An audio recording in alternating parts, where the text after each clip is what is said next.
of that, it's like it's been nonstop. So as a relief, what I've done is I've been looking at those shorts, you know, those little videos on your Facebook feed, those shorts, and I love the funny ones. And I've got a sick sense of humor. So funny to me is the ones that are titled "Why Women Live Longer Than Men."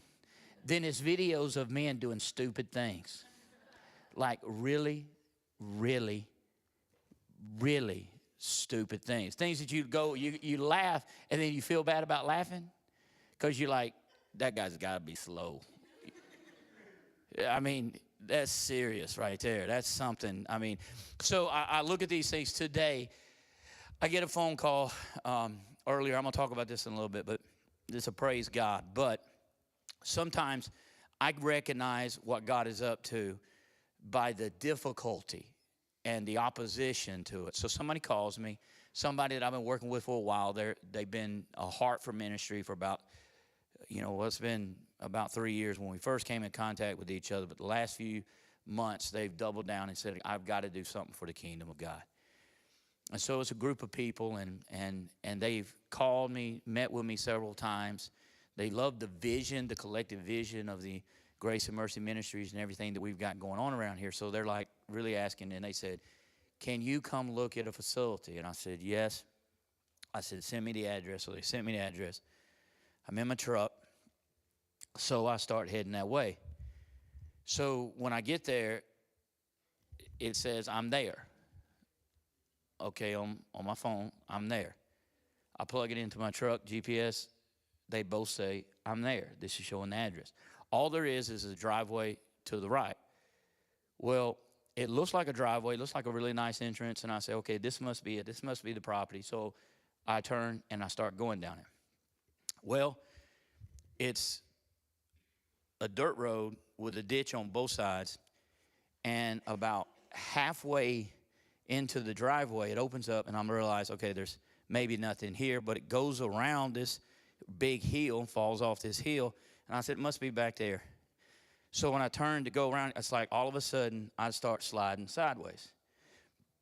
I realize I'm on a muddy road, real muddy.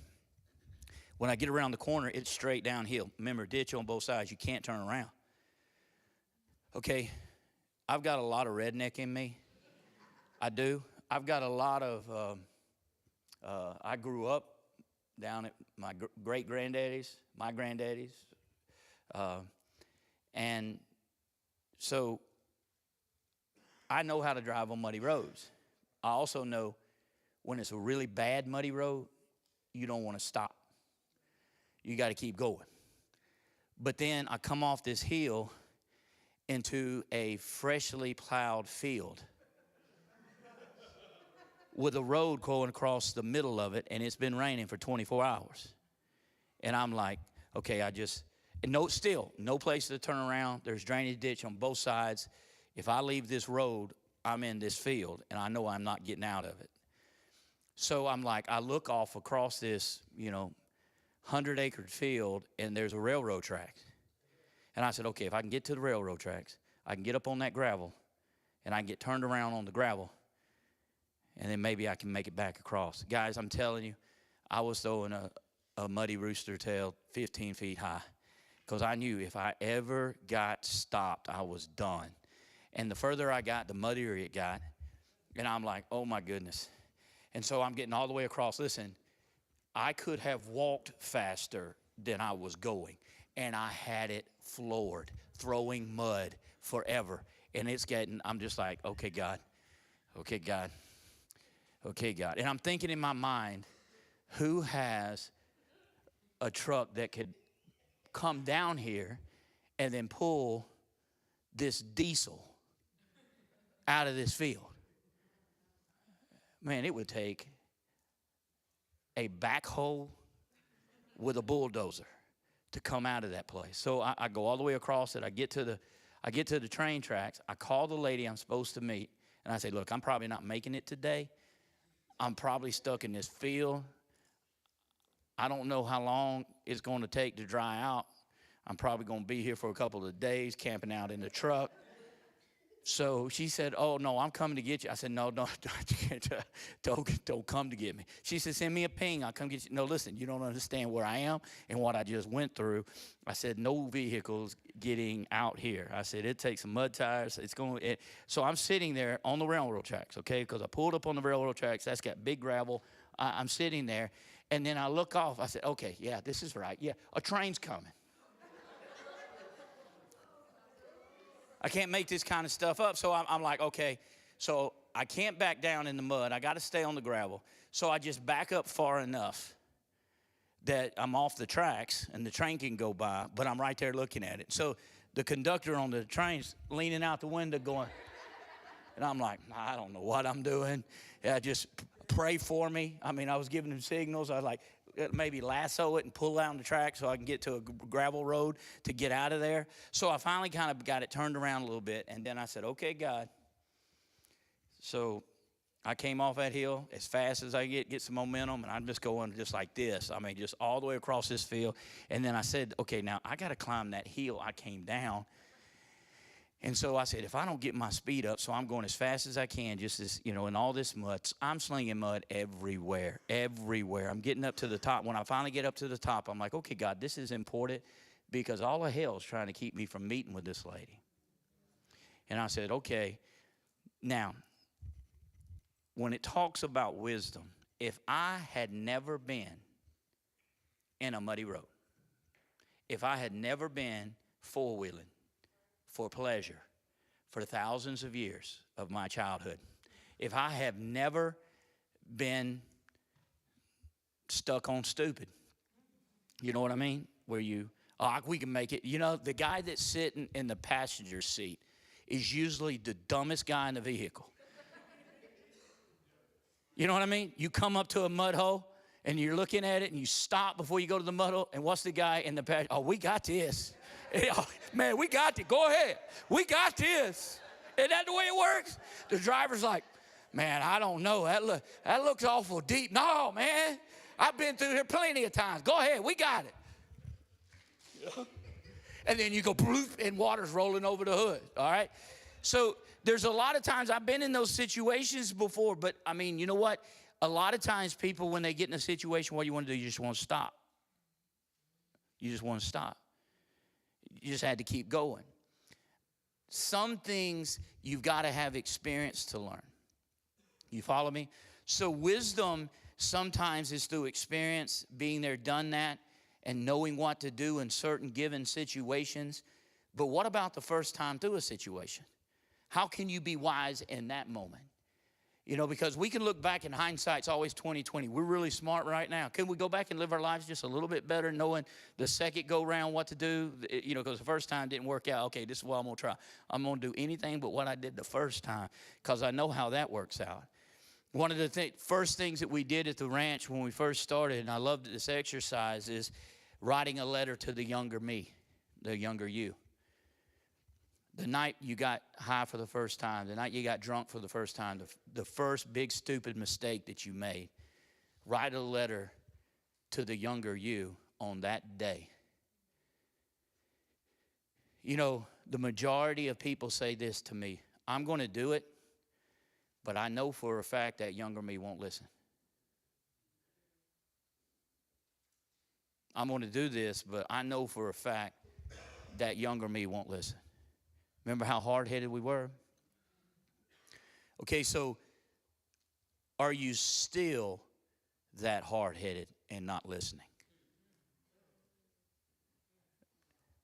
You follow me? Now, I just got, you see, it's a trick question now. I got every one of you admit you're not really good at making decisions. If you're not really good at making decisions, then you got to be really good at listening. Because if you're really bad at listening and you're really bad at decisions, do you see the problem you have?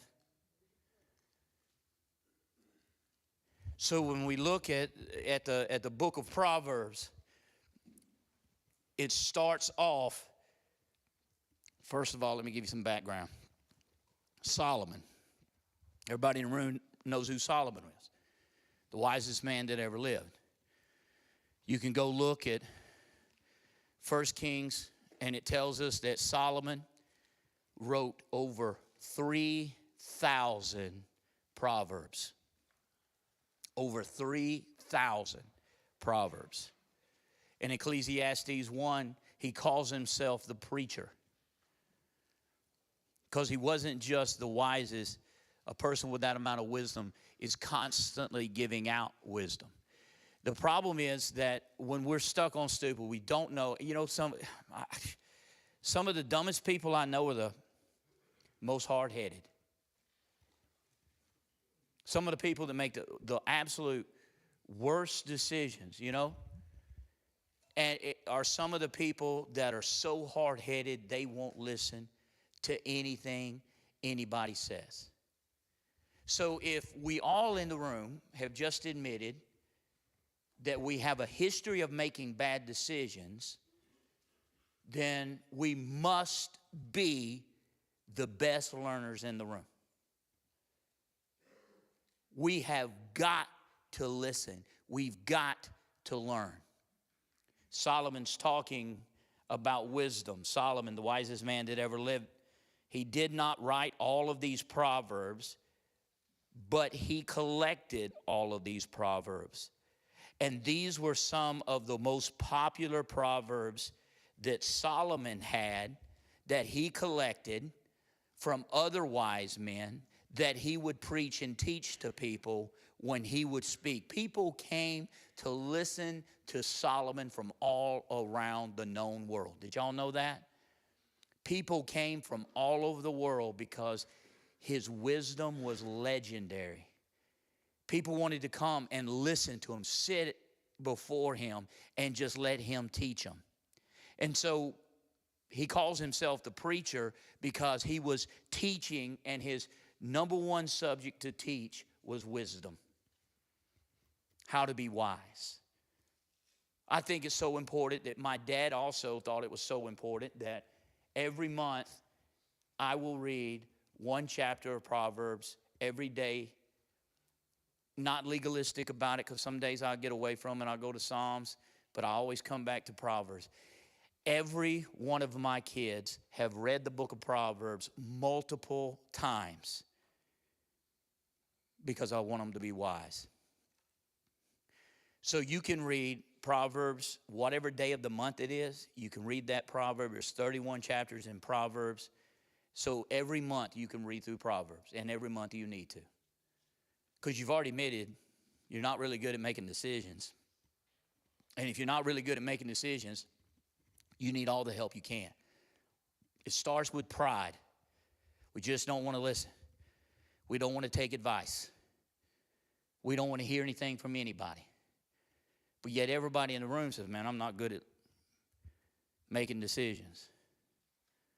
Well, if you're not good at making decisions, you're probably not really good at listening either.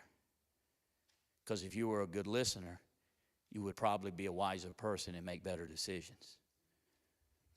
Let's look at it now. The proverb of Solomon, the son of David, the king of Israel.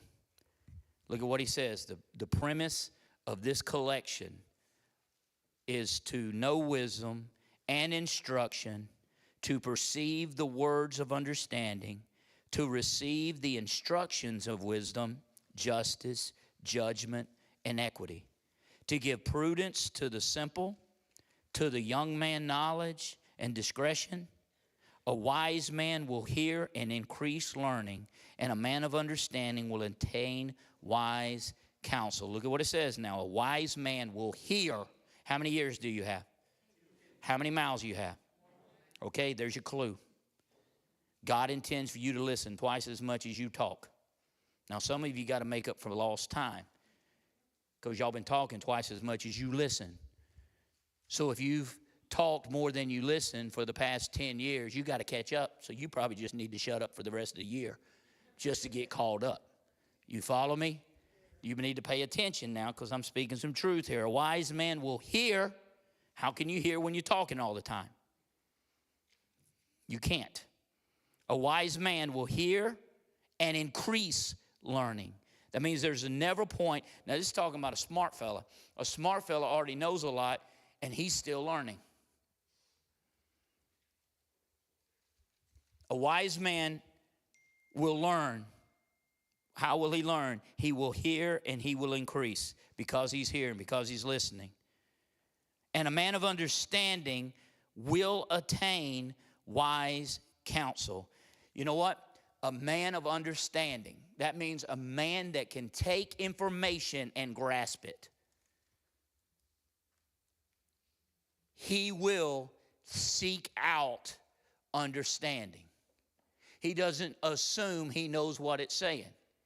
He will seek out understanding. He's going to look to determine exactly what that means. Because look at verse 6, it explains it. He will seek wise counsel to do what? To understand a proverb and an enigma. That's a riddle. That's a riddle. That's something that a smart man says that you don't understand. A wise man's going to seek counsel to figure it out. The words of the wise and their riddles. Exactly what it's talking about. Now then, the first 6 verses are given an oversight over what should happen, exactly what should take place. And then verse 7 gives a starting point for this. And verse 7 says, the fear of the Lord is the beginning of knowledge. You will not be able to grasp information without the fear of the Lord. Now, listen to me carefully. A lot of people can't grasp that verse. To fear the Lord. Fear of God. A lot of people can't grasp it. They say, oh, God's not to be feared. So what that means is that awe-struck feeling of how big God is. No, let me explain it. Yes, it's that awe-struck feeling about how big God is with a heavy dose of fear. Now, a lot of you aren't going to grasp this, and I'm sorry because you can't really grasp it, because the best explanation of this, of the Heavenly Father, is a good Father. Now, y'all look at this man right here, and you just see this gray-haired, kind guy that's just this precious man. Yeah, that's just granddaddy. That man was crazy. You follow me? What? I'm telling you. I had a very healthy fear of my father, and it kept me out of trouble. Because the last thing that would cross my head before I did something stupid is, what will Chuck do? And then next would be, he's going to kill me. Graveyard dead. But before I die, I'm going to be in a lot of pain. So it's going to be a slow, painful death too. And that kept me from a lot of trouble. But let me explain something. I always had a healthy fear of my father. But I ran to his lap every time I saw him. Y'all get the difference? Now, let me just say, if a rattlesnake's right there, I'm getting away. We both are running. I'm getting away from it. That's one type of fear. But to understand the awestruck feeling of how big God is, but it's such a feeling that when you see him, you can't help it, but you just got to run to him. It's the combination of both. It's not a fear that I'm going to take off running. It's a fear that yes, listen, guys, God will not be mocked. The graveyards are full of people that curse God. Full of people that curse God.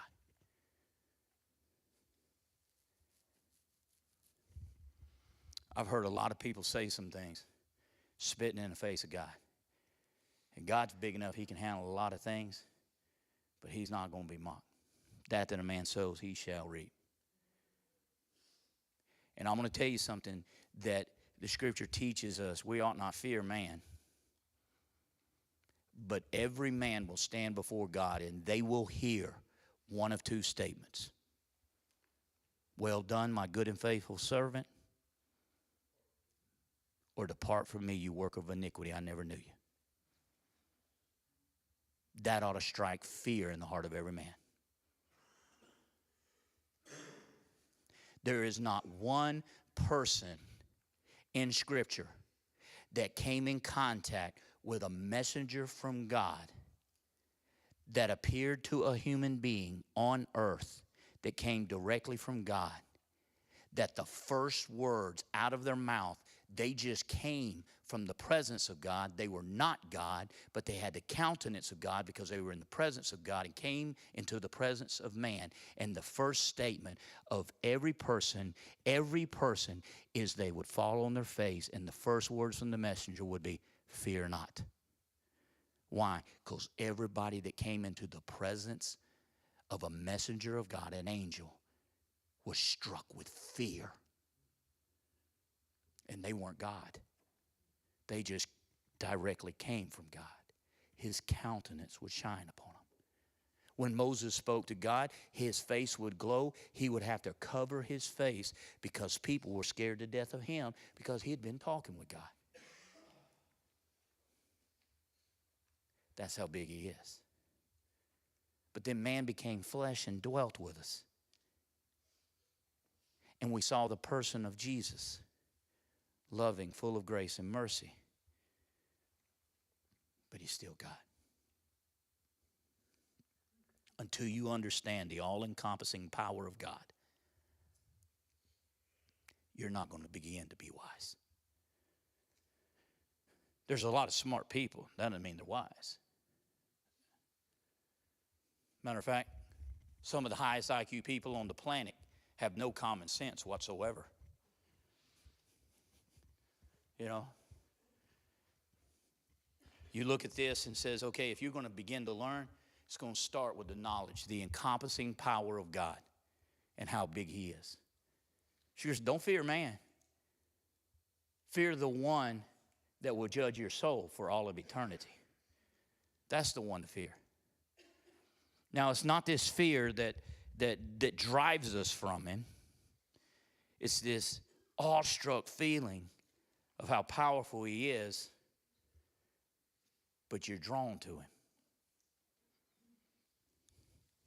Look at what verse 8 says. Right after it talks about the beginning of wisdom, it says, the fear of the Lord is the beginning of knowledge, but fools despise wisdom and instruction. Fools don't want to be taught. Fools don't want to listen.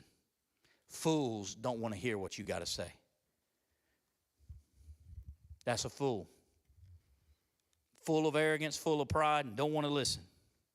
And then it goes into this huge layout of a description of fools. Look at what it says. My son, hear the instructions of your father. Now, right off the bat, this description is God has put people in your life to help lead, guide, and direct. Like, for instance, I was talking to the girls yesterday, and we were out there with Red. Red's out of the woods. He's putting weight on his foot. He's bouncing back, but his recovery can be delayed. His recovery can be delayed because infection can get in that wound. It's a bad open wound. I mean, it's cut wide open. There's a big chunk of meat that's missing about that wide on the back of his foot. And so because it's an open wound, if he gets into dirt, if he gets into mud, if he gets it wet, it's going to be an infection. It could send the recovery from 2 to 3 months to 6 to 8 months. And so the nurse, the veterinarian said, make sure he doesn't get it wet. Now, Red, I was watching the girls, and I told him, I said, when we get ready to leave, he's going to cut up. He's going to start hollering and yelling for the other horses because we fed the horses. They came in, then they went out in the pasture, and Red's the only horse stuck in a stall. And he is mad. And he knew what was fixing to happen because he could tell we were gathering our stuff up, and then all of a sudden he lets out this blatant hollers for the other horses, and then he won't even look at me. He won't even look at me. He starts looking at the girls. He was looking at Bree and all the girls. It's like, one of y'all let me out of here. Please, one of y'all let me out of here. And you know what? These girls have such a broken heart and tender heart, they would have. And it'd been the worst thing you could have done for him. It wouldn't have been love. You just wanted to feel better about yourself, and you let him out because of that. That's called an enabler. It's not about you. What enablers do is not about you. They just want to feel better about themselves, make themselves feel like they are helping when they're not. It had nothing to do with Red at this point. It has everything to do with us. So you know what the girls did? They cleaned out the stall for Red. I did a good job, by the way, girls. Really good job. Why? Because we're learning a little bit about getting rid of the manure and putting a safe place for a horse. And then we had to listen to Red as he hollered for us and hollered for the other horses and got mad. So like a kid. Wouldn't even look at me. Wasn't that right? The whole time he's just loving on me and playing. And then all of a sudden we start getting ready to leave. And all of a sudden he just wouldn't look at me. Because he knew I was just going to walk away from him and leave him in there. And he's mad. He don't want to stay in there. See, sometimes wisdom is knowing what's best and doing what's best, not what somebody wants. And so because of this, in this passage, a lot of people don't know the difference between toxic people and healthy people. And the first thing it talks about in the book of wisdom, look at this. It says, there's some people I put in your life, they're going to help you. It says, my son, hear the instructions of your father. Do not forsake the law of your mother, for they will be graceful ornament on your head and chains about your neck. My son, now look, he says, there's people in your life that are there to help you, that are God ordained, that will provide wisdom for you. And then there's evil people in your life as well. Look at my son. Sinners will entice you. Do not consent. Evil people will try to entice you away from God. They're going to give you horrible advice. If they say, come with us, let us lie in wait to shed blood. Talking about evil people now. Let us lurk secretly for the innocent without cause. Let us swallow them alive like hell, the whole like those who go down into the pit. We shall find all kinds of precious possessions. We shall fill our houses with the spoil. We will get rich, is what that's saying. There's a lot of people that are going to come into your life, and they're going to tell you, here's what we got to do, and man, we can get really rich from it. We can make a whole lot of money. Cast your lot among us. Throw in with us. Now, at this point, I can say a lot. You need to throw in with us. This is best for you.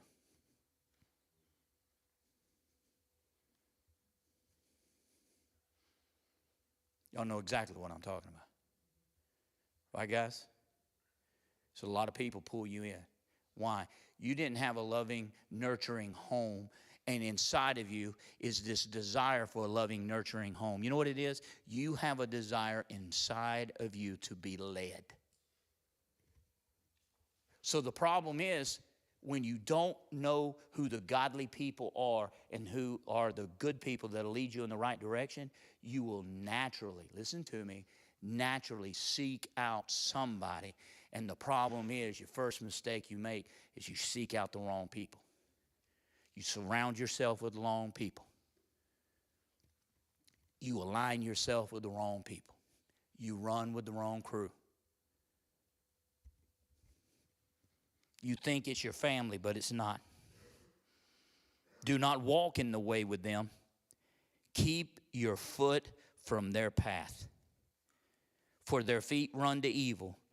They make haste to shed blood. Surely in vain the net is spread in the sight of any bird, but they lie in wait for their own blood.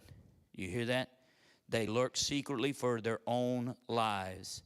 So are the ways of everyone who is greedy for gain. It takes away the life of its owners.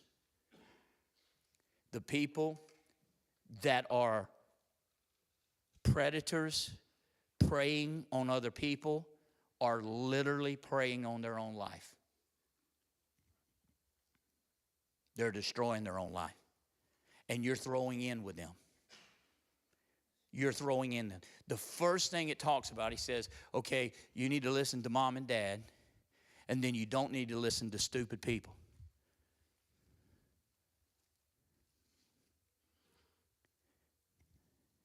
you probably don't need to get marital advice from somebody that's been married 375 times. That fella,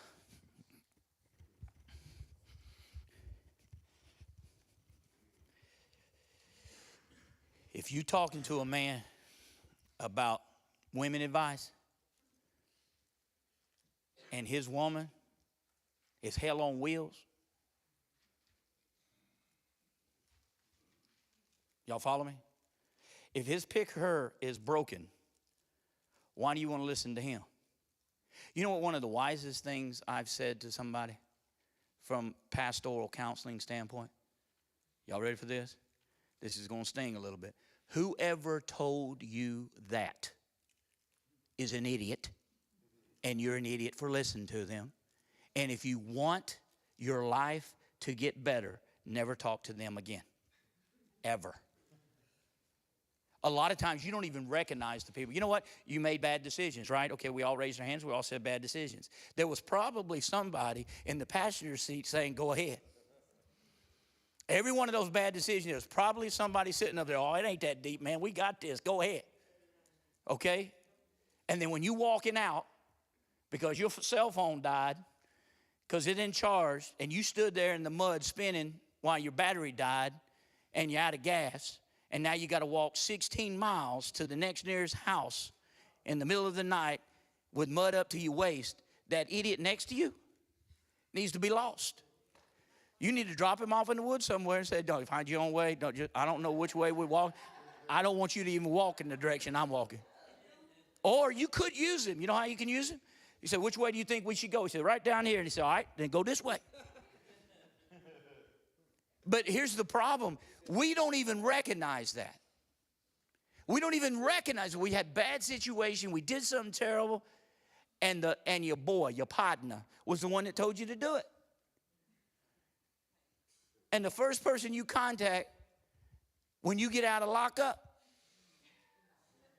is the boy say, go ahead, we got this, man. And you're running right back there to it, wondering why you're stuck on stupid. The first thing that God said, there's going to be people in your life that God's put there to give you advice. They might not be perfect, but they're there for a reason. See, you justify not listening to the advice because of the vessel that God is using is imperfect. Well, that means you shouldn't listen to anybody for that matter, because none of us are perfect. I'm going to let y'all in on a secret, okay? I'm rotten to the core. Okay? Like, seriously, if you knew where I've been at least 25 years of my 56 years, you wouldn't listen to a sermon I ever preached, because I'm rotten to the core. But you know what? I'm seeking God every day, and I'm walking with him every day, and I'm learning, and I'm growing, and God has put me here for you right now. Let me explain this to you in another way. Jesus would have gone to the cross and died if you were the only person on the planet. And God would have me here at the Anchor Church if you were the only person in the Anchor. That's how much he loves you. And that's how much he puts people in your life. Just as Jesus is our salvation, he's got people here to teach you and train you. So you need to understand who God has put here, who is seeking Christ, who's seeking to walk after God. They're not perfect. They're not perfect. It's amazing to me. I'm not going up there to the church because they're hypocrites. Well, listen, guys, everybody's a sinner saved by grace. That makes all of us a hypocrite. Do you understand that? And it makes you a hypocrite for calling somebody else a hypocrite because, you follow me? God says you're supposed to speak blessings over people, and when you call somebody a hypocrite, it makes you a hypocrite because that's a curse, not a blessing. And you need to understand that. And that's what it's saying here. There's people that are in your life that are godly, that are seeking the Lord, and they will be used by God to give you direction. There's also people in your life that are not godly and are going to be used by Satan to do what? Draw you away from godly, wise counsel. They're the ones that offer you plan B. God's plan, and then you got plan B. It's called plan B because it's bad. It's bad. You follow me? That's why it's plan B. It's bad. There's just God's plan and then plan B. And plan B is bad. So the whole goal is to find out, okay, God, what's your plan for my life? Okay, well, I've got certain people here. What's amazing is, let me tell you something. God doesn't change his mind. You do. You're the one that changes your mind. You're the one that second guess. You're the one that, and what God is wanting you to know is, one, there is wise people, there's toxic people. And the beginning of wisdom is the fear of the Lord. And what is going to draw me to wise counsel is when I learn to know what God looks like, right? The fear of the Lord. When I know the all-encompassing God I serve. And then when I know the all-encompassing God I serve, then my sheep hear my voice, they know my voice. So when you look up and there's certain people that God puts in your path and you go, what? You know, he's weird,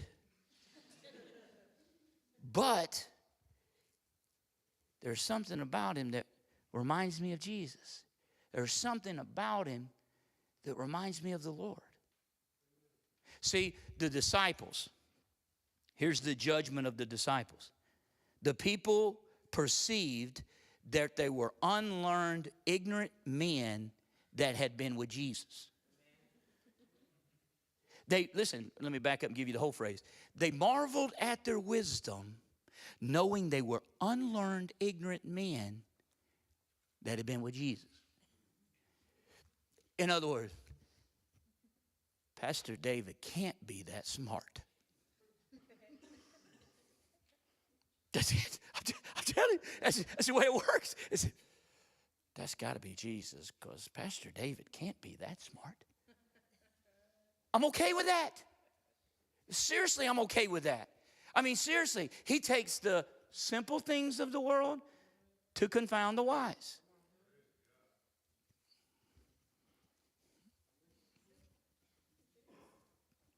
Simple. Can I give you the definition, biblical definition of the simple? Slow. I'm dead serious.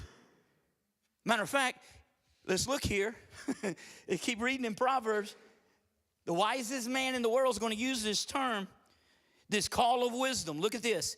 Verse 20. Now, he starts off in chapter 1, and he says, this is wisdom. He says, this book is about expanding your mind, growing you in wisdom and understanding so that you can make wise decisions. And then it says, there's godly people God puts in your life to help give you good godly counsel. At the same time, there's plan B. Don't listen to plan B. It's always bad. Plan B is always bad. It's like bad. And that's the one we always fall back on because we chicken out. We start following Jesus. I'm going to go with plan B. We start following, I'm going to go with plan B. And so verse 20 begins to talk about wisdom, and it says, wisdom calls aloud outside. She raises her voice in the open square. She cries out in chief concourses. At the openings of the gates in the city, she speaks her words. Look at verse 22. What does it say there?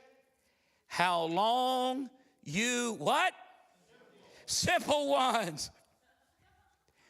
How long, listen, listen, it's okay. Let's say it. How long you slow ones are going to be stuck on stupid.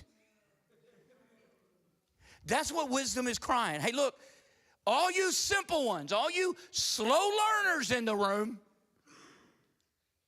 how long you going to be stuck there? That's what wisdom's saying. Seriously, guys, I can't make, read it for yourself. It's like, okay.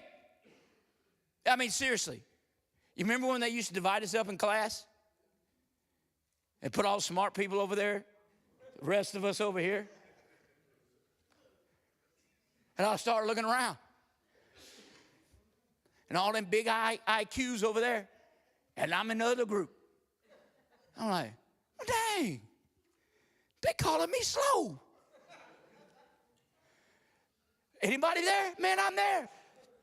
Now look, I already made you raise your hand. Now you see, next time, I ain't raising my hand for nothing that man says ever again. I already got you to raise your hand to say, hey, I'm making bad decisions. I'm going to have to admit it. And over a period of time, if you measured out all my decisions and how wise they were and how foolish they were, well, I'm just going to be in the slow line.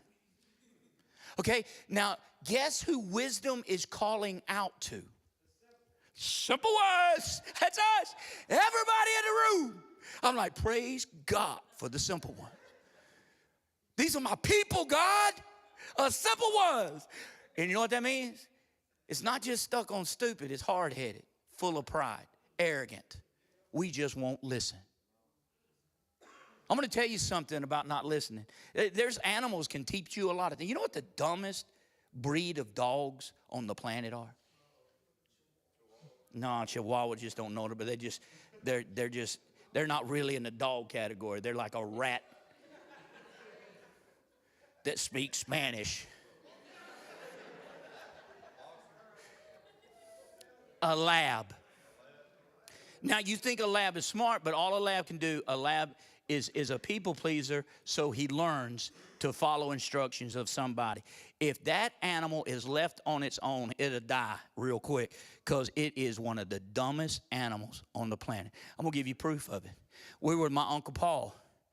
My Uncle Paul, my dad's brother, and he had a lab puppy, not very old. I mean, it was a big, full grown, but it was still puppy in him. And my Uncle Paul got one of those old big box fans. Y'all remember those big box fans we had in the gym years and years ago when they didn't have air conditioning? They put it in the corner and blow the air. I remember when we were running, we'd go over and lean on it. You know, now you young kids got air conditioning in there, and you have no idea how blessed you are. Back there in the day, we didn't have air conditioning. And matter of fact, you get in there, and those big fans were in the corners. Well, my uncle had one of these big box fans, but it was really old, and they used to put a screen over the front. But this one was really old, and the screen had tore up, and it was missing. There just wasn't a screen there. But it was a big fan. So we were having 4th of July party and having a barbecue over his house, and all the men were out there cooking, and we were in this carport, and then he had this fan blowing in his carport, and he had this puppy out there. This puppy went up to it and the fan, and he started growling at it. And if you've ever talked into a fan, it breaks your voice up, you know, and it gives you this, you know, this distorted sound. So he was like growling at the fan because it was blowing in his face. And in a few minutes, I was looking at that dog, and that dog attacked that fan that was running wide open. It beat the fool out of that dog. I mean, it hit his head and went clank, clank, clank, clank, clank, the most gosh-awfulest racket you have ever heard. Now, if I stuck my nose to a fan and it popped me, you know what I'm doing? I'm jumping back. I touch electric fence, I'm jumping back. No, that dog did not. It was like he was so hard-headed, he dove headlong right into that fan. He was like, I'm winning this fight. And that fan beat the fool out of it. Seriously, it flipped him around in circles, man. It hit the wooden frame like, pow, pow, pow, pow, pow, pow, pow. That dog was like turning like this. Finally, it fell out on the other side. I looked at my uncle, and I was like, that dog is stupid. I didn't know how stupid he was. That dog jumped up and came right back through that fan. Right, but no, it turned his head and came right back. And again, it cut him up, beat him up. Man, he was skint. He didn't have much hair left on it. The last we seen that dog, after the second time through, he cut out across the yard. I don't know if my uncle ever saw that dog again. Y'all laughed, but how many times you been through the fan? You know, I just don't tell stupid stories for no reason. I always have a reason. How many trips through the same fan are you on right now? About 8. You know, how many trips through the fan does it take before my simple ones are drawn towards wisdom? Got real quiet, didn't it? Like, wait a minute. I'm that lab. Because I've been to 632 rehabs.